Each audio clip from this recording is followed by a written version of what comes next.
Hey pessoas, como vocês estão? Dessa vez o Aperte o Pause decidiu startar aonde?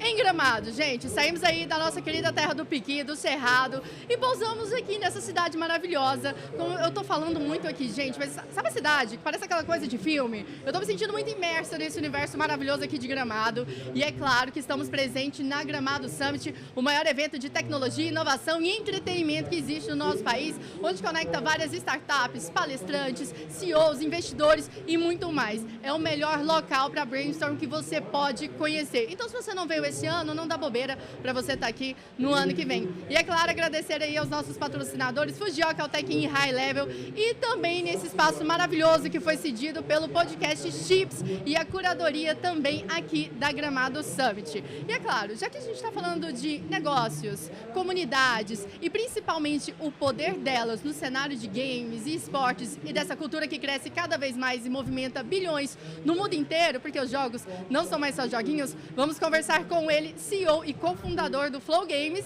Phoenix, que está aqui com a gente. E aí, tudo bom? E aí, gente, tudo bom? Feliz de estar aqui em Gramado, no seu podcast também. Muito obrigado por me receber aqui. É uma honra pra gente. Eu já estava até falando aqui pra ele, pessoal, que o quanto eu sou fã e admiro o Flow Games e principalmente todo o cuidado que vocês têm para trazer toda essa informação. E ninguém melhor do que você, Phoenix, para falar da comunidade, para falar de mercado e de negócios. Afinal, você é pioneiro nessa criação de conteúdo, de informação e coberturas. Inclusive aqui você vai dar uma palestra sobre o poder da comunidade como um todo. Como que você vê esse poder dentro do mercado de games nos dias de hoje? Boa, essa pergunta é boa e bem complexa e é a pauta principal da palestra que eu vou fazer ali, que é sobre esse poder das comunidades e como a gente, e principalmente eu, nessa trajetória toda que eu tive de trabalho, eu aprendi a importância de você fomentar e criar uma comunidade nesse meio. E eu acho que a importância hoje da comunidade para o mundo de games é que quem está nesse mercado e não trabalha a comunidade não vai para frente. Esse é o nível. Eu acho que é um pilar fundamental, principalmente no mundo de games. Eu acho que em todos os mundos, geek, música, cinema, eles são necessários, a comunidade, mas eu acho que em games tem mais isso, porque tem aquele sentimento de pertencer, de você pertencer a essa comunidade porque você joga, você de fato é um jogador de lá. E eu vou falar muito como marcas tentam entrar nesse mercado sem entender a comunidade e erram por isso, e como que elas podem acertar. E vai ser mais sobre isso, sabe? Eu passei... eu acho que agora são 16 anos da minha vida trabalhando nesse mercado de games. E eu aprendi muita coisa nesse caminho, desde quando eu era criador sozinho, até quando eu acompanhei a carreira de vários criadores, amigos meus, desde o início e vi e tive aprendizados com acertos deles, desde quando eu estava na Xbox Brasil trabalhando e entendendo como que o outro lado da moeda funciona, né? Como funciona essas empresas que fazem os games, como que eles mandam chaves, quais são os KPIs, quais são as coisas importantes que eles visam ter quando eles fecham parcerias e tal. Isso me ajudou a aprender muito para quando eu fiz o Flow Games, eu acho que foi um momento que culminou todo o aprendizado que eu tive na minha vida, tanto como criação de conteúdo, como business. Eu casei e aí fiz o Flow Games. E para ser sincero, quando eu comecei o Flow Games, eu não sabia de nada. E aí eu aprendi muita coisa no processo do Flow Games também. E hoje eu sinto que eu tenho um conhecimento do mercado muito maior e um entendimento das coisas como funcionam, sabe? Então, basicamente é isso. Falei muito. Mas o bom é que você trouxe toda a sua experiência de mercado para justamente mostrar agora o caminho das pedras, né? Isso. Porque antigamente, já faz 84 anos, naquela época que você começou, não tinha exatamente como mostrar esses caminhos para trabalhar no cenário de games, esportes, cultura geek em geral. Você mencionou a respeito das marcas. Na sua experiência, e imagino que você vai trazer também nessa sua palestra, o que precisa da marca para estar se conectando com a comunidade, mas também o que a comunidade precisa entregar para a marca para que, de fato, aconteça essa conexão entre ambos. Boa. Então, a comunidade, a marca, ela tem que... O que eu vou falar na apresentação é basicamente que a marca tem que entender as regras do jogo. E aí eu uso ali um exemplo que eu acho que a melhor forma da gente empreender são com os cases, né? E tem um case de fracasso da Coca-Cola, que eles fizeram uma propaganda que é num estádio, assim, rolando um jogo de esportes genérico, que tem uns orcs e tal no jogo. E aí uma hora a arma do personagem cai, do orc, e o outro orc cai. E aí o outro solta a arma e eles abrem uma coca e se abraçam. E aí no estádio as pessoas começam a se abraçar e tal. Não faz sentido nenhum esse comercial. Não faz sentido num campeonato de esportes as pessoas se abraçarem, no jogo as pessoas se abraçarem. Nada faz sentido. Claramente aquilo foi a Coca-Cola falando, mercado de games ganha dinheiro, vamos fazer um marketing one-on-one aqui e vão fazer. Sem entender as regras desse mercado, entendeu? O resultado disso foi que eles foram massacrados. Todo mundo zoou eles, todos os criadores zoaram eles. E, para a surpresa de muita gente, a Coca-Cola não desistiu do mercado. Normalmente essas marcas desistem. A gente tem vários exemplos, inclusive no Brasil, que eles entram errado e desistem e culpam o mercado. Eles acham que o mercado que é o problema. Que o mercado é muito difícil, são muito fãs, apaixonados, não dá para fazer. Quando no contrário, o que eu vou mostrar ali é que justamente pelo poder das comunidades nesse mercado, esse é um dos mercados mais lucrativos que tem, porque essas pessoas estão dispostas a gastar mais dinheiro que outras. Eles são muito. As pessoas que gastam dinheiro nos jogos, eles gastam muito dinheiro. E eu acho que as marcas tinham que enxergar esse potencial, mas essas pessoas só estão dispostas a gastar se esse parceiro fizer parte da comunidade. Aí o que a Coca fez depois disso? Depois desse fracasso, eles viraram para a Riot, chamaram a Riot e falaram, Riot, vamos fazer uma parceria aí então e ajuda a gente a construir isso. Aí a 4 mãos, com o entendimento do mercado, o entendimento da comunidade, a Riot ajudou eles a construir uma latinha especial que a galera comprava e ganhava coisas in-game. E além disso, eles patrocinaram algumas partes do circuito profissional do LoL. E dessa forma eles foram se inserindo na comunidade e a comunidade foi entendendo e abraçando mais a Coca. E dessa forma eles conseguiram acertar e atingir o público que eles queriam inicialmente, que eles erraram total, né? Então eu acho que é um pouco dessa ótica que eu vou passar na palestra, que é sobre como que a marca faz para entender as regras do jogo antes de entrar e jogar o jogo de fato, sabe? É muito sobre respeitar o meta. Eu falo isso porque nos games a gente fala muito do meta do game, né? Que é as regras do jogo. Como funciona o meta do LoL, o meta do Dota. Você tem que entender, estudar para conseguir jogar bem, né? Sim. Eu acho que todas as marcas têm que fazer isso. Quando eles querem entrar no mercado de games, eles têm que estudar o meta do mercado de games para entender como que isso opera aqui, ver os cases de sucesso, porque a gente tem vários. A Red Bull é uma marca que manda muito nos cases deles com games. Eles fizeram o Red Bull Tetris, é um campeonato muito legal. Eles fazem o Red Bull Ololô, que é o campeonato oficial de Age of Empires. Ninguém liga para Age of Empires. E a Red Bull tá lá fazendo. Então a comunidade de Age of Empires, que são poucos, mas eles são apaixonados pela Red Bull, porque a Red Bull de fato apoia e fomenta a comunidade deles de uma forma que não é comprando propaganda, não é dando a latinha. Eles fazem um torneio e não é qualquer torneio. Não sei se você já viu, o Ololô, os caras alugam um castelo medieval lá na Europa para fazer as finais. E aí eles fazem as finais no castelo medieval, que é totalmente professo com a temática do jogo e tal. E aí a galera de Age ama a Red Bull por isso. Então eu acho que é muito nesse caminho, entendeu? A Red Bull foi uma marca que entendeu muito bem cedo como entrar nesse mercado. Seria aquele sentimento de pertencimento que mistura um pouco umas ativações e gamificação que dessa forma conecta melhor com a comunidade. Exato. Eu acho que, no Brasil a Red Bull tem exemplos bons. Tipo, eles fazem o Red Bull Classics, que é um evento de CS, e eles chamam os maiores jogadores de CS. É mó maneiro. A comunidade de CS gosta do evento, sabe? A Red Bull faz um evento para a comunidade, não para promover a Red Bull.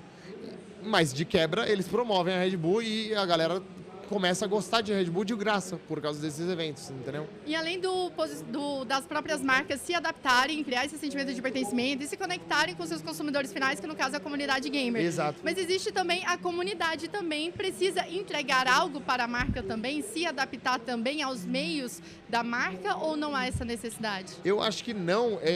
Eu poderia dizer que eu acho que o meio de games, as comunidades de games, elas são muito mimadas. Mimadas é a palavra perfeita. Porque eles não aceitam coisa ruim nunca. E eu acho que se as comunidades precisassem fazer alguma coisa para uma marca entrar no meio, eles não fariam. Então, por isso que as marcas já vêm com a solução para a comunidade. Normalmente, item, in-game, benefícios. Tem outro exemplo que eu vou usar lá, que é a Mastercard. Ela fez uma parceria com a Riot também. Foi o primeiro parceiro global do circuito profissional de LoL. E o cartão de crédito do Mastercard passou a valer como um ticket para os eventos de LoL.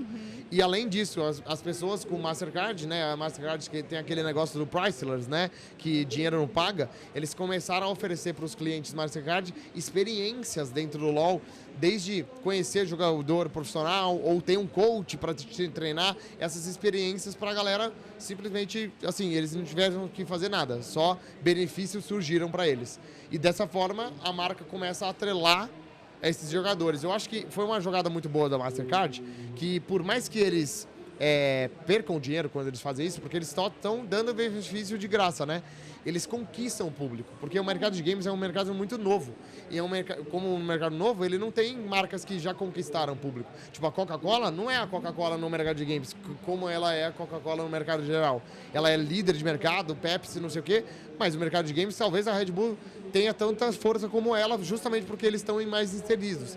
Então, eu acho que é muito de entender o mercado e entrar, como eu estava falando. E dentro do mercado de games surgem cada vez mais novos nichos, novos tipos de trabalho, principalmente profissões. Hoje em dia, diversas profissões têm se adequado ao novo mercado. Por exemplo, hoje em dia tem nutricionistas que já estão se voltando para o mercado de esportes e novas outras profissões surgindo por conta disso também.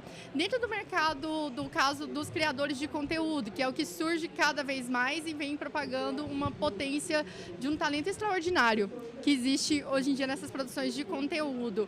O que falta para eles conseguirem, não só creators, mas também atletas, a galera que trabalha com games, para se conectarem com as marcas, para chegar em contato com elas, para conversarem com elas em si? É uma questão de posicionamento, é uma questão de números de seguidores? Como que é o mercado a respeito disso? Boa pergunta, porque eu acho que assim, realmente, primeiro ponto, realmente a gente tem muitos criadores muito criativos no Brasil.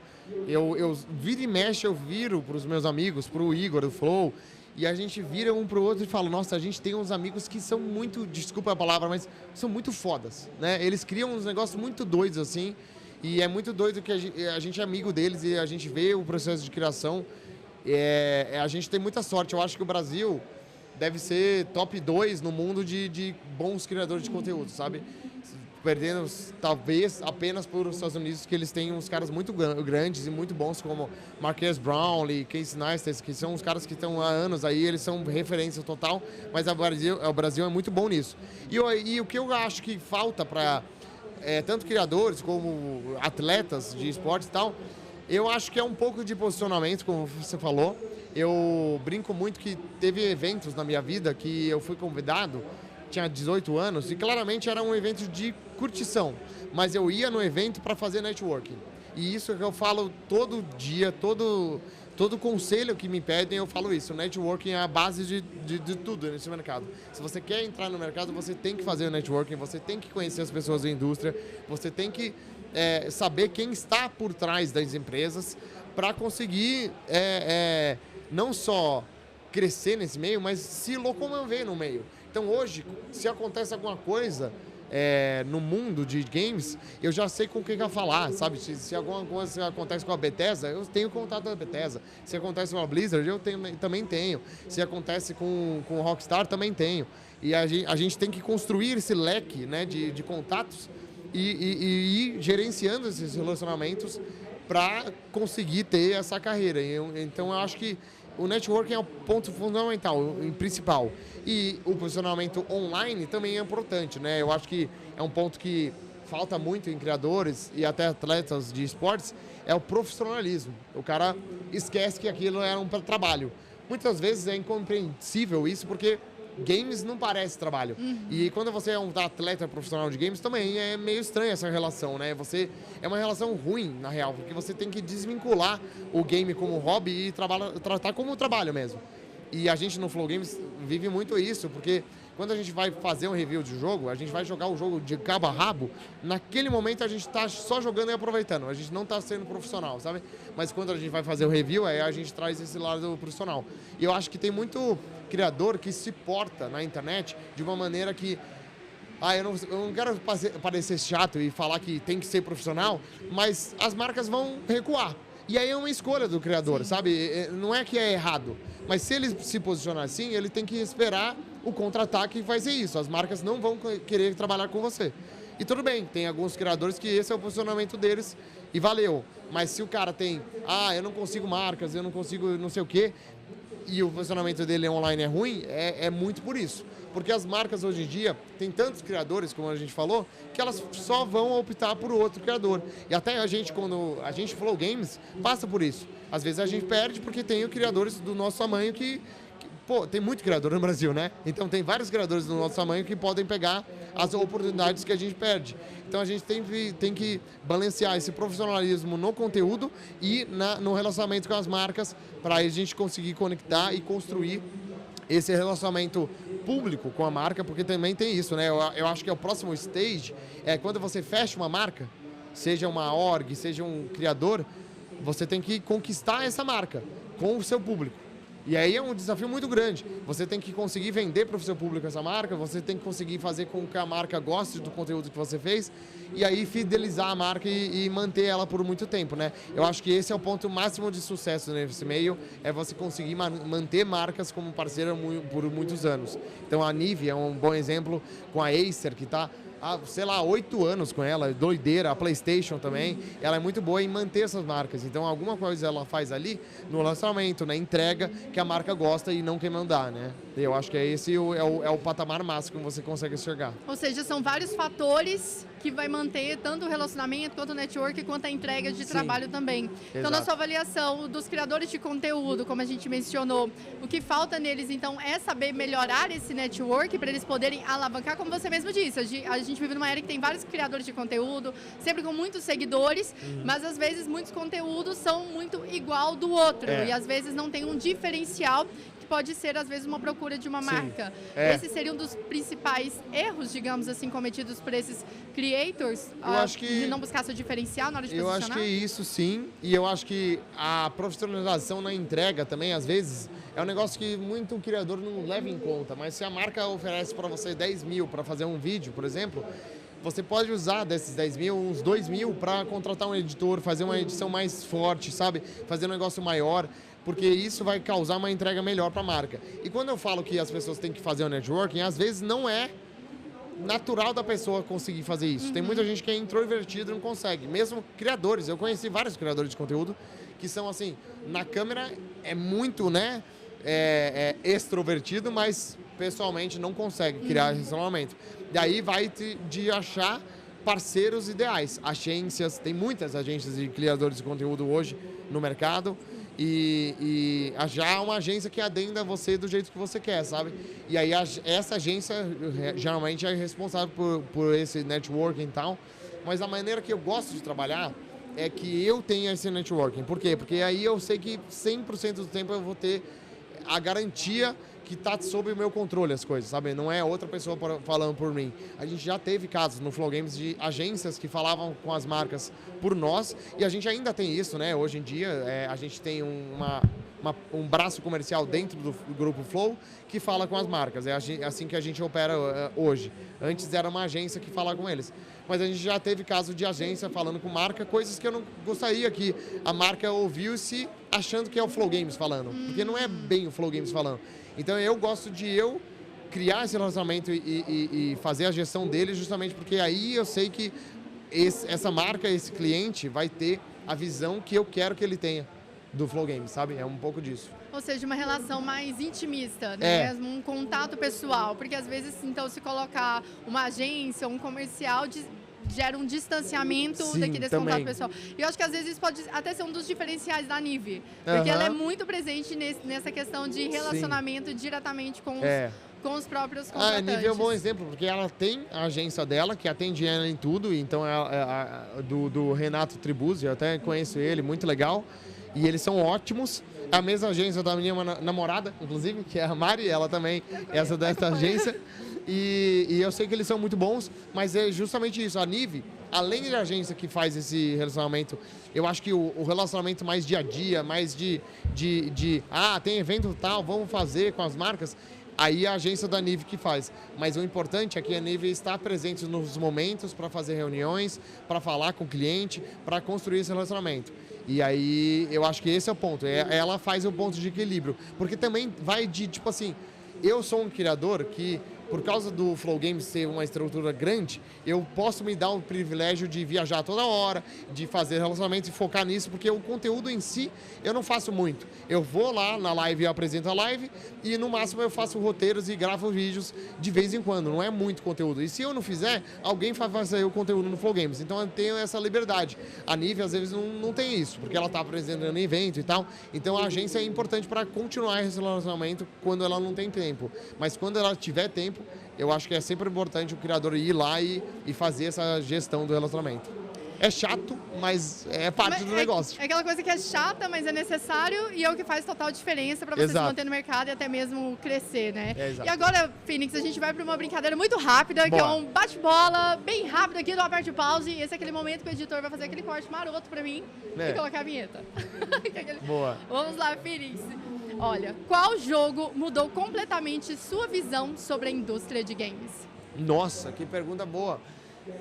Nossa, o jogo que mudou a minha visão sobre a indústria de games, eu acho que foi o Minecraft. Minecraft foi um jogo que, assim, eu era muito novo e eu não entendia muito como funcionava a indústria. E aí veio esse jogo que é um cara que faz, e era numa época que não tinha muitos jogos que um cara que faz, né? Tinha alguns jogos, tipo Braid, Fez, Super Meat Boy, eu acho que são jogos que lançaram antes, mas são poucos exemplos. E o Minecraft veio com o colosso, ele atropelou a indústria inteira, a Microsoft comprou ele por 2 bilhões e foi pouco, porque ele vale muito mais que isso, com certeza. E ele é o jogo mais vendido no mundo hoje, 350 milhões de cópias vendidas, é absurdo. O segundo lugar é o GTA V com 225 milhões, é muito longe, sabe? Ele é primeiro por muita distância. E ele fez eu ver como o mercado pode ser diferente e ele, de fato, ele revolucionou o mercado. Então eu vi essa revolução acontecendo diante dos meus olhos, sabe? Eu vi o YouTube surgindo por causa do Minecraft, né? O YouTube Gaming muito forte por causa do Minecraft. Live streams cresceram muito por causa do Minecraft e a indústria inteira começou a olhar para os indie games com um carinho maior por causa do Minecraft. Então eu acho que ele é o jogo que mais vi mudar a indústria, assim, e me ensinou muito sobre a indústria. Olha, eu amo Minecraft. Eu jogo até hoje com a minha filha, porque ela é viciada em Minecraft e Roblox. Gasto muito com Robux também nesse Roblox, viu? É uma novela na minha casa. Sim, imagino. Hoje, qual gênero de game está mais forte como negócio?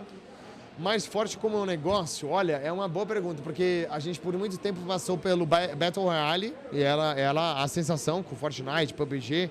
Battle Royale hoje está em queda.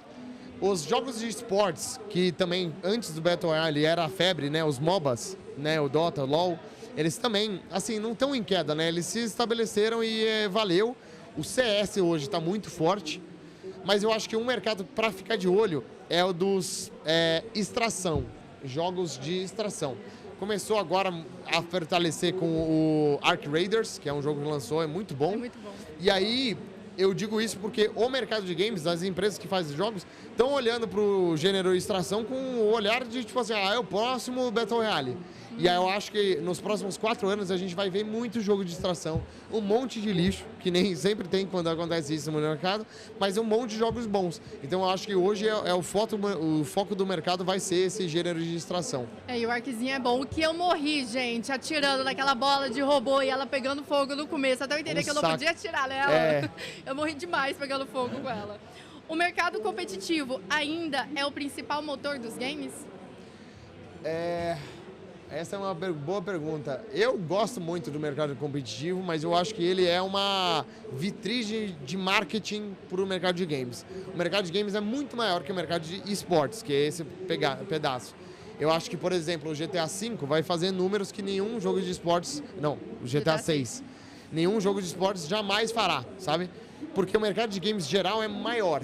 Mas eu acho que o mercado de esportes foi o principal marketing para abrir o olho do mundo para os games.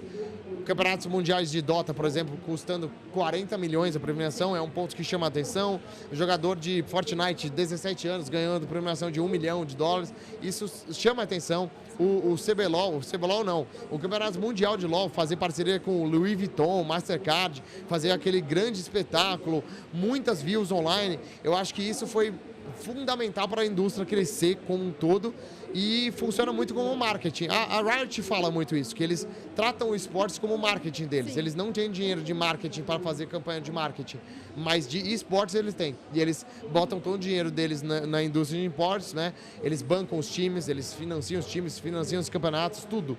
Por causa disso, porque eles veem como o marketing deles. Então eu acho que é isso. E pra gente finalizar, qual tendência dos games parece hype, mas realmente veio pra ficar?